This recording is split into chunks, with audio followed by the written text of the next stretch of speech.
Alrighty, boys and girls.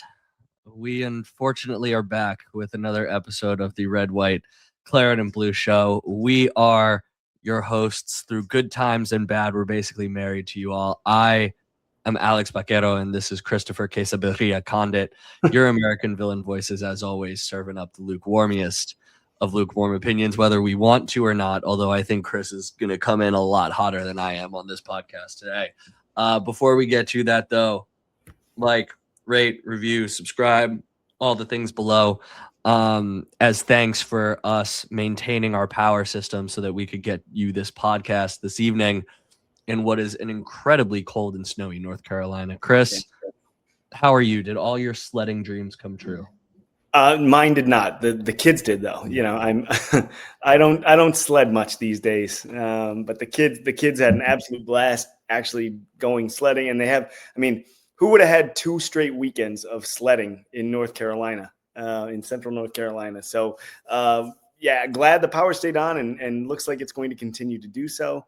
The snow was actually, even though we got about 4 inches, relatively light, easy to get rid of, and melted pretty quickly, especially with all the kids in the neighborhood sledding down the same 5 hills. But yeah, we're doing well over here outside of the result of the game. How about you, Alex? Yeah, I mean, can we talk about anything other than this game? Knicks are winning a few in a row now. That feels great. You got a cocktail. I got a cerveza here. Yep. You're about to go to sunny Mexico. We could talk about that. We could talk about good food wrecks. I'm going to be in Arizona primarily. Mexico for a short time. Yeah. And honestly, I would be more scared to be in Arizona than Mexico right now. That's a political joke for any of you who didn't get it. Chris, we're doing okay. We are fully ready for Baby Baquero to come. I'm not going to say it on the pod because I don't want people around the world spamming us, but we have a date, we think, where he is going to come. And yeah, maybe I'll tell you when we're done. And so we are fully ready. My body aches from all the physical labor I've been doing this weekend to make sure that happened, but we actually got everything done on our list. And so now, other than a little tidying, like we're good to go, my friend. Nice. I mean, you're going to be fine, because when our firstborn was born, I threw a bunch of stuff in a plastic bag because we were well ahead of the date and did not remember you telling me that. You know, yeah. Oh. So if we can pull it off doing that, you can pull it off fully ready. I think so. Is there anything else that can delay this conversation any further? I don't think so. No, we could wait 19 seconds if you want.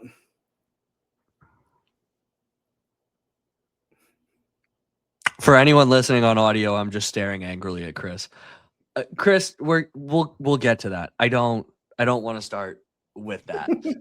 We are here to vibe pod it because, as I just said, I was doing things up until probably about 10 minutes ago. Chris was dealing with children and packing for his big international business trip because he's a big international businessman all day long. So we didn't get a chance to put down our usual rundown. We're just going to talk about stuff. I'm just going to throw some thoughts at Chris. He's going to throw some thoughts at me. We're probably going to yell more than we typically do on these podcasts. I know that there's a couple moments that we really don't agree on. And then I will be back later this week for a solo. Who do we play next? Bournemouth preview. All right, Chris, let's dive into it and let's talk about the first half until the red card, because I think this is probably the more important thing to take away if we're going to talk about like analysis of Unai Emery and Aston Villa and all that kind of stuff. Mm-hmm. First off, Ali not risked, Onana on the bench, but apparently according to Unai, dealing with some serious muscle fatigue after the weekend. Kind of makes sense after the amount of time that he was off. Midweek game. And so we saw debuts from Dougie Luiz and Tammy Abraham. And I think it was very evident early on that, praise be to Villa fans everywhere, neither one of them really seemed to miss a beat in getting reintegrated to the squad. Dougie Luiz for a couple bad years, really looked like he did not miss a second being in the Villa lineup.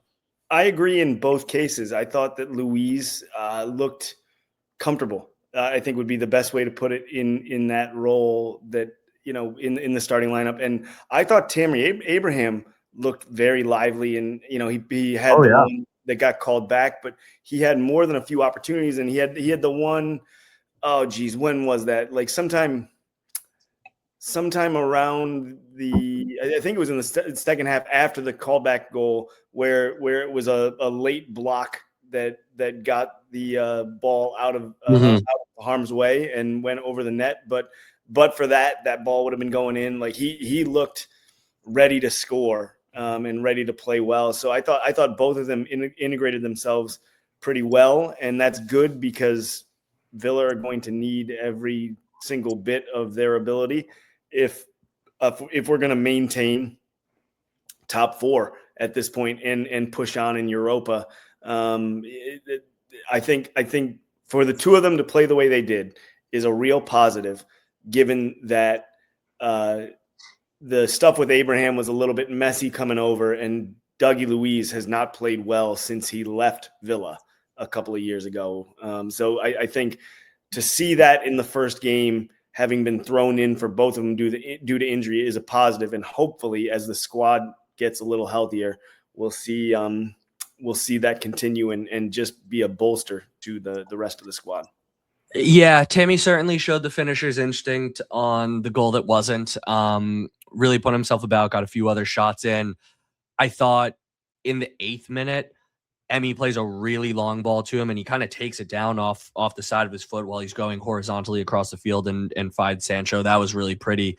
And then obviously he had the opportunity a little bit later. I forget the exact minute where I think it was Rogers slipped him through, and he always kind of looked second best until at the last moment he had a little bit of acceleration to get on it, get the chip on. That showed desire to get on the ball and a willingness to just take opportunities that I think we haven't necessarily seen from Ollie Watkins this year. So we'll continue to provide a good foil. I don't think that based on one game, he's the week in, week out starter anymore. But yeah, it was good to see from both of them. Dougie Luiz, certainly an incredibly different midfielder to Youri Tielemans, I think. Much more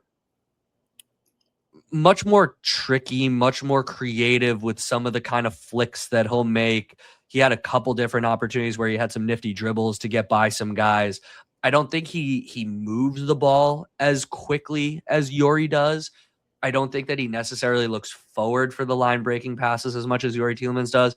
But what he does bring is, I think, a little bit more of a horizontal vision that we've kind of been crying out for. So we've talked a lot about Villa needing to use their width, and I noticed a lot in this game when he would get on the ball, instead of looking forward or kind of diagonally back where he came, he almost always opened up and tried to swing it the other way. And so I think that, moving forward, that's something that could really help us as long as the team is kind of prepared for him to swing it around that way. But I week in, week out say Villa look better when they utilize their width. And I think that, early returns from Dougie Luiz mean that he is someone who will allow us to maybe make better use of that. I thought, speaking of width, I thought Sancho played a decent game as well.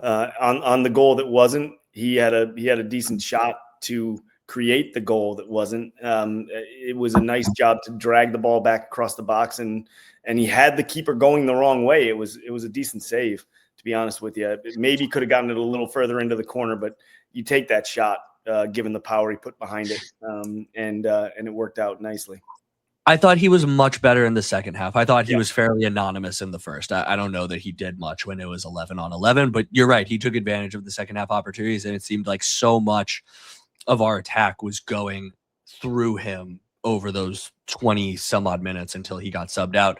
Now, Chris, that being said, for Dougie and Tammy, the first half until the red card, I really think Brentford looked much the better team than Aston Villa. And I think that, part of this is just down to tactics and how they play, and it being kind of I guess, the perfect way to play against an Unai Emery system. We've seen this a lot with Crystal Palace. Chalk up Oliver Glasner and apparently Keith Andrews as the two managers that can't lose to Unai Emery. Yeah. But I think there's some similarities in what they do. So we talked in the pre-match about Brentford really making sure that they defend deep, protect their box, all that kind of stuff. What we didn't give them credit for was actually a fairly strong, well-coordinated press. They really were putting the Villa backline under a lot of pressure. There were a lot of moments between Pau, between Emi, between Ezri Konsa where they looked very nervy on the ball. And, conversely, when Brentford got the ball deep in their own half, Villa are not a team that press very hard. And we've talked about this Unai Emery system before of high line, play the offside trap. And it shouldn't work because Villa don't necessarily press very high very often. When you play a team like Brentford, who's always looking to play over the top to Shada, to Thiago, to all that kind of stuff. Yes, Villa caught them both offsides a bunch. Mm-hmm. But it kind of showed that when Villa aren't going to press and you give a team that collects the ball deep the opportunity to pick up their heads, there's a lot of opportunities for them to pick out those runners. And but for those offside calls, I think there were a couple opportunities where both of those guys could have easily been in on Villa goal. And, Shada whiffed on a couple of them. I think Thiago missed a close effort. They could have put a couple in early. They really seem to be causing Villa a lot of problems, both offensively and defensively. Yeah, and they had a lot of the ball for the first 20 minutes. It was surprising that Villa really couldn't find a foothold in the game to start very well. But yeah, I agree. I mean, they were the better side up until probably maybe a little bit before the red card, but definitely until after the red card, it was a different. Yeah, 35 minutes or so, it started to turn a little bit. Yeah. Which I guess that brings us to the red, and it was ridiculous. Like that, just the dumbest red you'll ever see. He shot a kick Cash in the stomach intentionally, and acted like nothing happened. I mean, Cash acted like he got shot. I'm not going to lie, which everybody does. But Shada absolutely does pick up his back foot and press it into Matty Cash's chest and hip, stomach and hip, with 100% intent. That was just a foolish red card. I think it was even a little lower than that, Chris. I believe Katie's comment was, "I really hope Matty Cash already has kids." Did he get the boys? Yeah, But yeah, so really dumb play from Shada, and he like you had said, he was playing pretty well. Had some opportunities, was offside on a couple opportunities, but still was causing Villa issues. And he's a really good player. That there's no question about it. And so at that point, everything to me set up for a Villa win, and obviously that did not happen. You got to make the most of your opportunities. Tammy got the one, great goalkeeping. I'm not really going to knock him for that. But you look at even before the red card, 32nd minute, Dougie has a great free kick that finds Konsa in acres of space, blasts over. I thought Konsa maybe should have tried to bring that down instead of hit it first time. He had all the time in the world. He could have done whatever he wanted. Yeah. But I do think that he could have taken a touch and then volleyed it across. Which is weird because last year I feel like he was sniping goals left and right.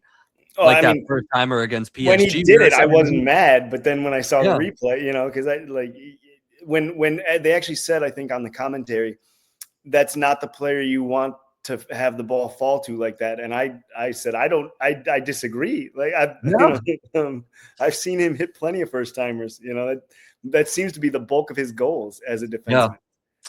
Yeah. Ian Maatsen had another off a cross in the 45th, I believe. Is that the one he put way over the bar though, where it kind of curled? Is that the one? So he had a couple. So this was one that came to him. Actually, this one might have been a little later, but there was one that came to him where he could have side foot volleyed it, and he wound up playing it back across goal instead of just getting it on goal. Then he got the second one where he did try to volley it and ultimately went high and wide with it. This one in the 45th minute actually was an opportunity where Sancho wasn't necessarily making a run at the back post. Tammy had the dummy after Maatsen and Emi Buendia stole it in the corner. But, you know, Villa get the red card in their favor, I should say. Like Brentford get the red card, Villa benefit from the red card. And God, it just feels like a story as old as time. You think you're going to be on top. You wind up leaving yourself open at the back. And I mean, heck of a finish by Diego Ouattara, by the way, to just roof that from that angle. Really unlucky by Pau to block the first cross and just have it go right back to him instead of out. And a comedy of bad circumstance, great play by Brentford, and you felt a little nervous when that one went in. Yeah, I mean, I thought that the ball coming off the block from Pau and going straight back was just the epitome of bad luck in that spot, because you can't expect Pau Torres to do anything more than that, than try and clear it off the line. And it just happened to, I mean, it was like a pass. It was that good, it just went right back for what ended up being the goal. But I mean, you said it, an incredible finish to put the ball in from that angle. You really have to give credit there, because it was not an easy finish, and against the run of play, all that sort of stuff. I mean, at that point, it was against the run of play. Like we said, Brentford were the better side for the first 30, 35 minutes. But in the late goal like that, I mean, I joked with you that we got him right where we want him because of Villa's record coming back. But the late goal coming into half is always a tough one to get over, because you feel like you were minutes away from going in 0-0, and it's a different. And so soon after the red card too. Within 24 minutes. Like, we never actually got to like have our advantage.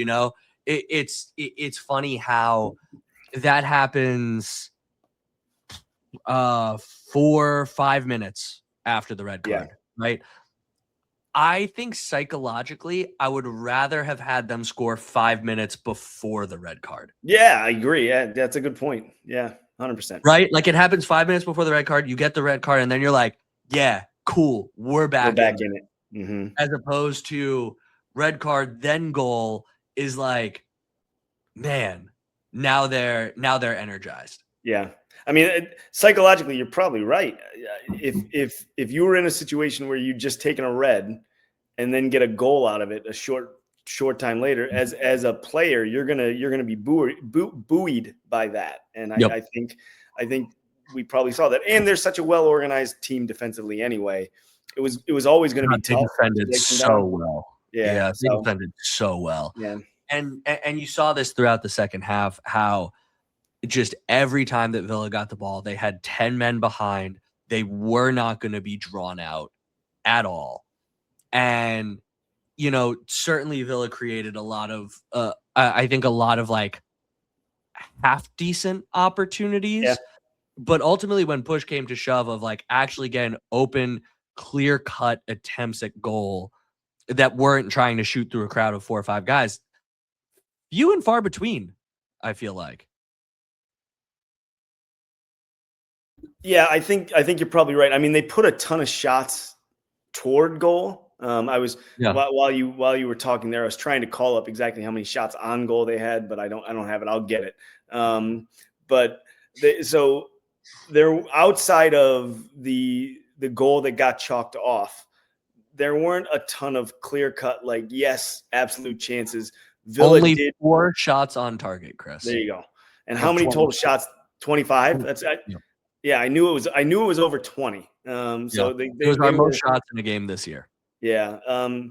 So I think the difficulty there is I guarantee that a ton of those shots were blocked from the Brentford defense. And the difficult thing for Villa in this case was that I'm going to go back to what you said. I think Brentford getting the goal when they did changed the tenor of this game. And they were able to play a much different game in the second half, where you're not just holding on for a draw like you would be, and maybe trying to pick out a break to counter and get a goal. Now you can just sit and play for a win, up 1-0, down to 10, and you knew Villa was going to have, or we're going to have difficulty breaking them down, and I think that is definitely the case. I think that happened. I think that if you play this game 10 times, I think Brentford probably still win it most of those times, especially if they keep all 11. So this may be one that Unai Emery needs to look back and look at his tactics and how Keith Andrews is able to set up so well against him, because that's 3 games now this season that Villa have lost to Brentford. Now, one was when Villa were playing absolutely terribly, but and never looked the better team in any Yeah. of those 3. Yeah. I would say when both squads were at full strength. So, yeah, you got to also give Brentford credit for the like we talked about them being compact. We talked about them not being drawn out. I thought that with all of that, they actually proved to be pretty adaptable in their defense too. It seemed like every time Villa tried a different method of attack, Brentford found out how to counter it. So early in the second half, and I promise everybody who's listening, we're going to get to the goal that wasn't very soon. But I do want to mention this just because I think that this is a bigger point to make. You saw over the course of the first, like, I'll say 15 minutes, maybe 20 minutes of the second half, Villa were getting a lot of those cutbacks that you always say were classic Emery a year or so ago. Get to the byline via Sancho, some interplay with Maatsen, maybe Rodgers here or there, Leon Bailey and Matty Cash, cut it back across the middle and hope for a late runner around the 6-yard penalty spot area.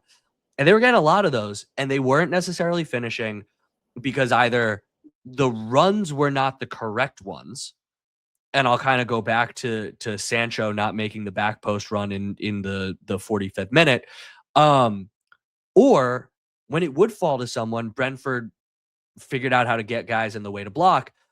But when you're talking about Brentford being adaptable in defense, like I said, that only happened for about 10, 15, maybe 20 minutes. Brentford figured out that that's where Villa were trying to go, cut it off. And that forced Villa to say that, well, darn, now our method of attack is just going to be crosses into the box. And Brentford are huge. And we had no one big in there other than Tammy. Onana not able to come in. I thought this would have been a really good game to bring him in to try and like win a header or something like that. And so they dealt with all of those. And so, by the 75th minute, kind of a lot like Everton, it really felt like Villa ran out of ideas on how to break them down. Yeah, I think it's a fair point. But again, like you said, you do have to credit Brentford for staying organized and staying compact and not breaking that defensive shape.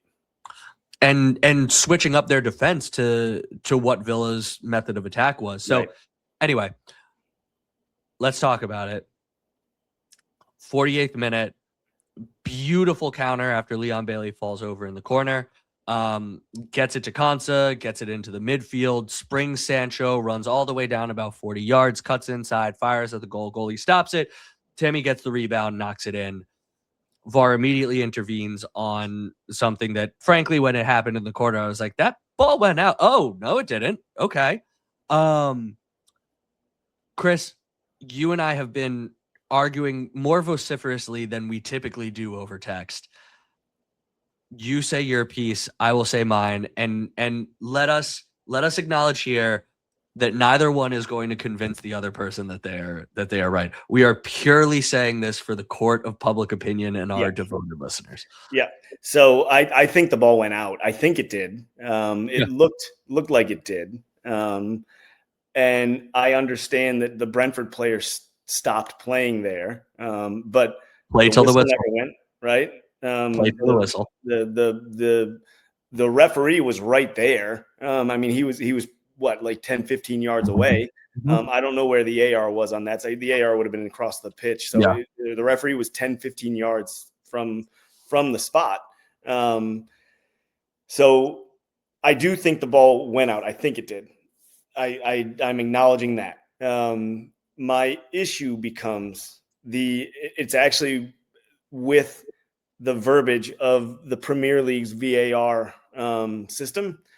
They say, and I want to call this up so I have this exactly. If you would give me just one moment, dear listeners, the exact verbiage is the starting point for a phase of play that leads to a goal or penalty incident will be limited to the immediate phase and not necessarily go back to when the attacking team gained possession. So now, wait, Chris, keep reading. No, that's it. No, there's 2 sentences after that. Oh, I don't have that. But no, what you have to ask that's the crux of my argument. Is 19 seconds and the length finish yours. Is 19 seconds and the length of the pitch immediate? If I were to ask you, hey, did this happen immediately after in the phase of a game? You would, and I said it happened 19 seconds later. You would never call that immediate. You would never call that immediate. Right? So that is not immediate. That's the longest longest length of time in a game that the Premier League has ever gone back in the history of VAR. And again, Villa had to go literally the length of the pitch to finish this goal. So you're telling me that at no point there did Brentford actually have to defend. They should have just walked off the pitch and let Villa score because it's going to get wiped out anyway. Like that, the precedent that sets to me is dangerous. And why doesn't it get applied to other things? Why aren't we reviewing then whether or not somebody took a ball, took a touch to go to a corner instead of a goal kick? And like, where is the stopping point here? Because that, to me, if you're going to argue that is the attacking phase of play, then Leon Bailey on his ass at his own corner flag is an attacking player. But that it is. If that's an attacking phase of play, then he's an attacking player at his own corner flag. No. Yes. No. How is that an attacking phase of play? Nope. All right, Chris. So two issues with all of this, by the way. It's immediate, though. You have to acknowledge that, right? 19 seconds and 100 yards is immediate. So the words that you did not read, by the way, that immediately follow that. Immediately. So 19 seconds and 100 yards after that. That what? Immediately. I let you speak. I didn't say anything. You interrupted. No, not like this. So now you're saying immediately follow. So wait 19 seconds and 100 yards because that's immediate. So the second part of the VAR protocol that you did not read says that the other things that they will take into consideration are whether the defense can get set and attacking momentum. And I have watched this over and over and over again. And from the second that Leon Bailey falls and plays the ball in after it was out, Villa does not stop going straight down the field with Brentford at 6s and 7s until Sancho shoots and Tammy Abraham gets the rebound. At no point does Brentford get set. At no point does Villa's attacking momentum stop. They go forward. If at any point Sancho stops, turns around, plays the ball back to Douglas Luiz, it gets circled down to the right, I absolutely agree with you. But the attacking momentum did not stop. And it doesn't matter to me how long that takes. It is one fluid attacking That's play. Not immediate. But they said those are the other things that they will consider to determine what an attacking phase of play is. It says specifically it doesn't necessarily go back to that. It doesn't necessarily go back to that, but those are the other things that they will take into account. They just have never considered it before in any game. By the way, to your point, second, to your point about is Leon Bailey on his ass an attacking player? That's also irrelevant to me because I will paint a different picture for you. We're in the middle of we're in the middle of the park. Guy comes slide tackling in, clears out the back of a guy's ankles, and deflects the ball out. Goes to an attacking player. They go down and score. You're gonna rewind to that point.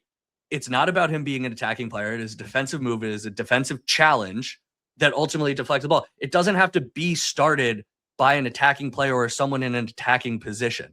That's never been called either, though. it can be defensive. Yeah, you can absolutely go back to a foul. What are you talking about? No, A foul that releases the ball. They've never gone back 19 seconds, 100 yards. Something has to be the longest, and there's always going to be exceptions. Look, at the end of the day, we said we're not going to convince each other. For me, I'm not upset about this. The ball went out. If this goes the other way, at a basic level, the ball went out, and Villa scored because that was not called. All right. I thought the ball went out too. Yes, I agree. Now this brings us to, by the way, my issue with this, which I think you and I agree with, is clear and obvious evidence that the ball went out. And this I do not see. Yeah. I completely agree with you that the ball probably did go out. But it didn't get called. But it did not get called, and there is no angle that I saw that didn't leave some reasonable doubt that let's pretend that my mic here is kind of like the white line, that there isn't a little bit overlapping with that line there. Like if you went to Hawkeye and they show how there's like that little sliver centimeter of the ball still on the line.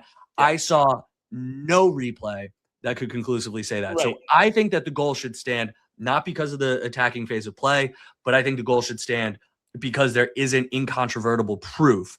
And by the way, there is precedent for there not being incontrovertible proof. We'll go back to the Newcastle-Arsenal game of a year ago, 2 years ago, where there was a lengthy VAR review and they determined that they couldn't decide that the ball went out. You look at how definitive in the World Cup, was it the World Cup? Spain-Japan, right? Where that ball looked all the way over, where the guy cut it back in, and it looked to every bit of the naked eye that it was all the way over. But because we have Hawkeye on the goal line, we were able to see that there was just that little sliver that was still on. Of a centimeter or whatever. Yeah, you cannot tell me that this wasn't a Spain-Japan situation. So I think that it was absolutely incorrectly applied in saying that the ball was definitively over. I think that also is an issue, right? Like you have to look at what was called on the pitch, which was live ball, you know, and so for that to be overturned, you have to be 100% sure that ball didn't go over. Like I said, I think it did. Yeah. However, the referee didn't, you know, and he was right there, you know, so if he says it didn't, then the burden of proof becomes different, right? The burden of proof is you have to be 100% certain that ball went out. And so I agree. I thought that was incorrectly applied as well. I go back to the immediate thing though, and I'll never get rid of it, but that, like, you and I are going to disagree on that. I thought that for a multitude of reasons, that goal should have stood, and it didn't. And if Villa get that goal there, it may be a different game. You can't say definitely that it would be, but maybe, you know, and maybe Villa get a win. But the long story short, it was another controversial issue with VAR, another controversial issue in which Villa came up on the wrong end, which would be like the fourth time this season, because we've had 3 apologies now at this point. I don't think there will be. We benefited from one Hawkeye error 5 years ago. We did. We did. Yes, we absolutely did. All karmic justice. Greatest save in the history of soccer. But we did benefit from that. Build the statue. Get Nyland the statue. It's frustrating because this to make the larger point and put a bow on this. This goes back to what I've been saying now 4 years, which is just get rid of it. Like, just scrap VAR.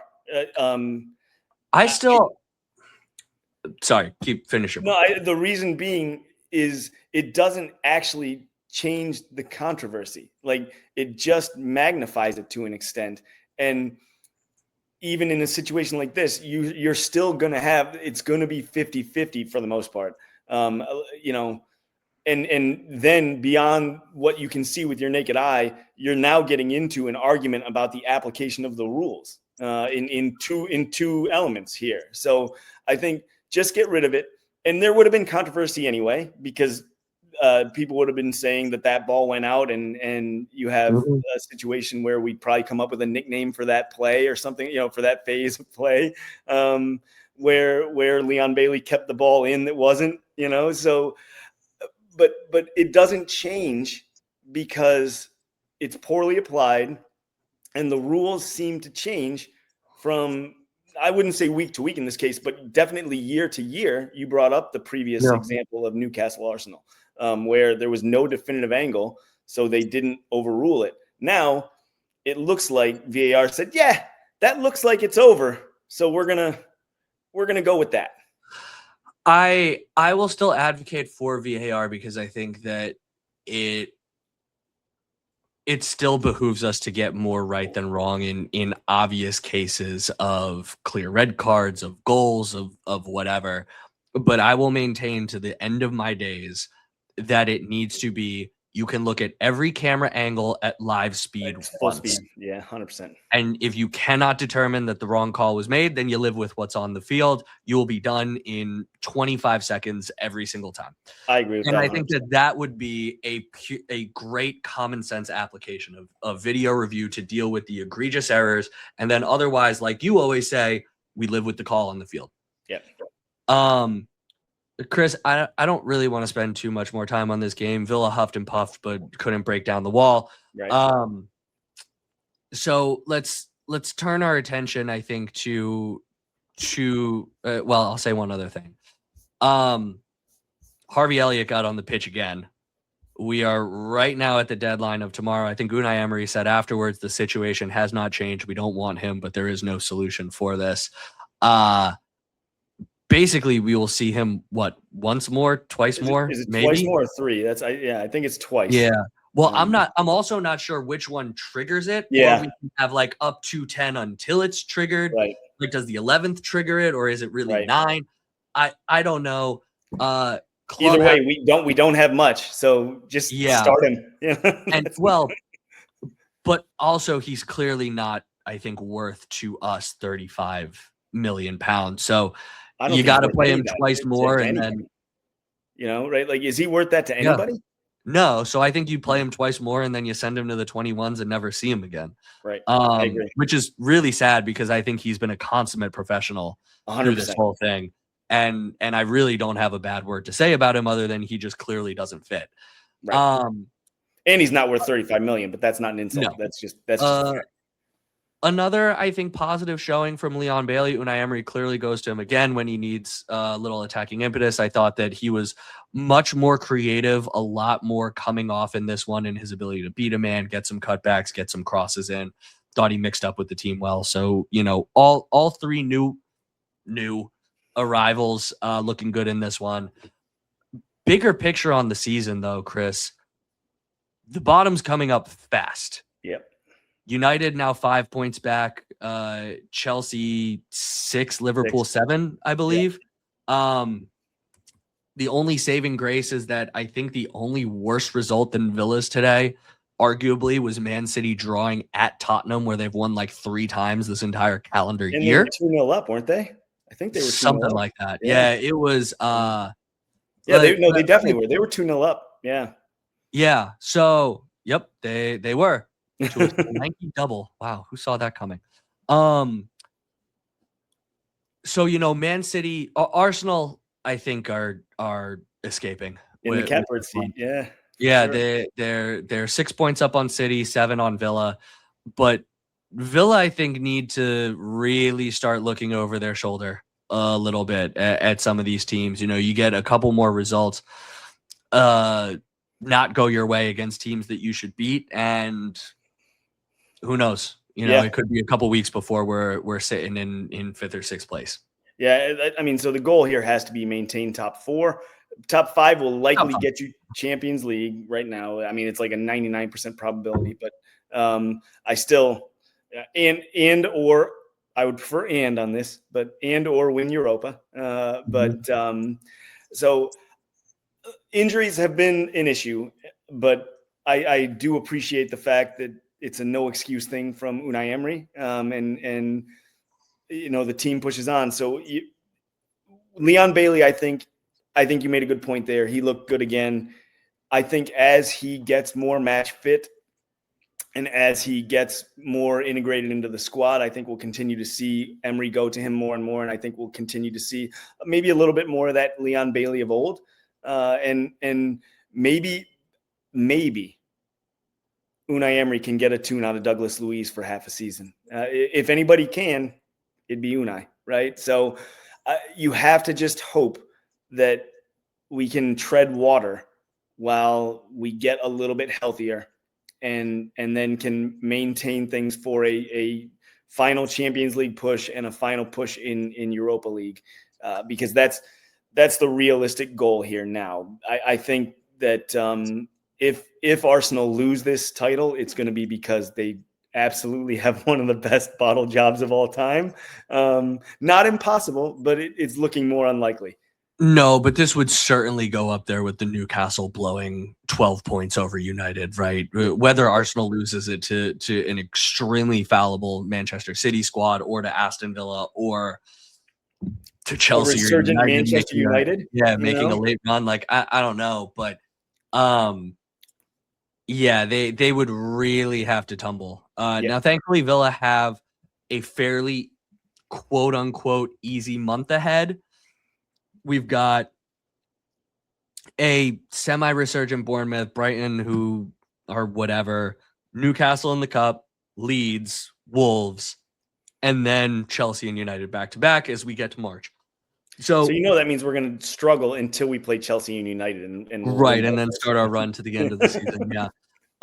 This does always seem to be the time of year that Villa stumble a little bit, I will say. But I'm with you. I think the objective now, given the injuries, given where we sit in the table, has to be protect top 5, and if you can add a cup secondarily to that, great. But otherwise, you have to protect top 5. I saw on Twitter and Europa. I saw a tweet today that I wish I could give them credit, but I forget who posted. They basically said Villa today were missing their club captain, last year's player of the season, arguably their best player, their leading goal scorer, and their record signing all at once. And so what would you expect of any club that was dealing with that at one time? Not a lot. And so that probably explains the fact why Villa now, I think, have lost 3 of their last 6 in the Premier League. And 2 at home for the first time in forever. And 2 at home for the first time in forever. And there might be a draw or something in there too with Crystal Palace, right? So we're not winning a lot. We've gotten used to winning a lot, and we're not winning a lot right now. But if there's ever a time to kind of put together a run in terms of at least on paper opposition, this is the time to do it and get the team running towards the back half of the year. But Chris, we stay lukewarm, but it is a bit hard not to feel a little nervy right now. I mean, yes, due to the squad depth or lack thereof in this case, because we've talked about it before, like the positions at which we had the most depth have been absolutely ravaged by injury, and that's unlucky. But everybody deals with injuries, and there's no reason that Villa shouldn't be able to or can't. So it is a more difficult run up than we would expect because of the lack of players available. But Barkley looks like he's coming back. That will really help, I think, if he can get match fit.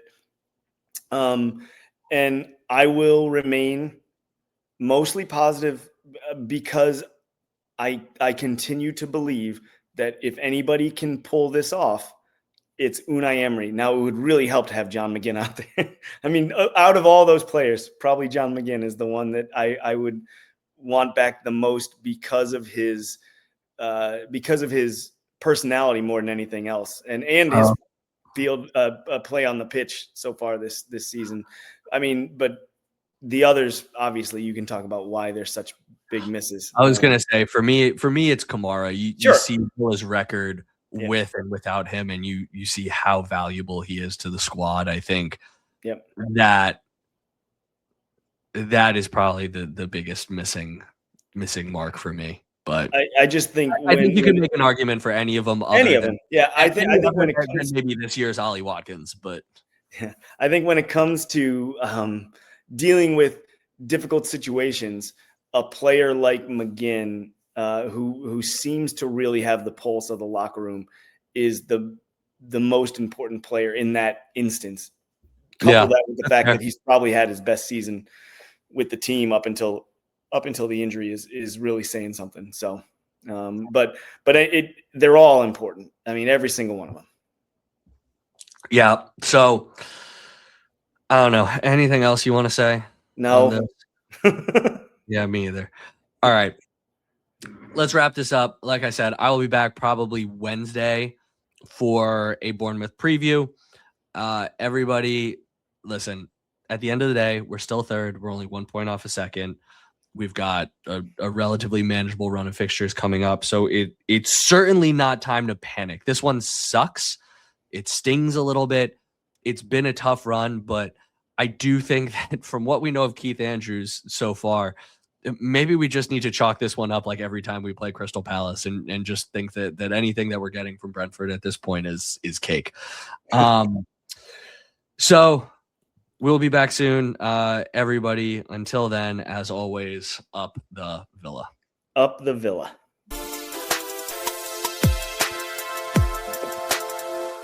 Hi, Mom and Dad.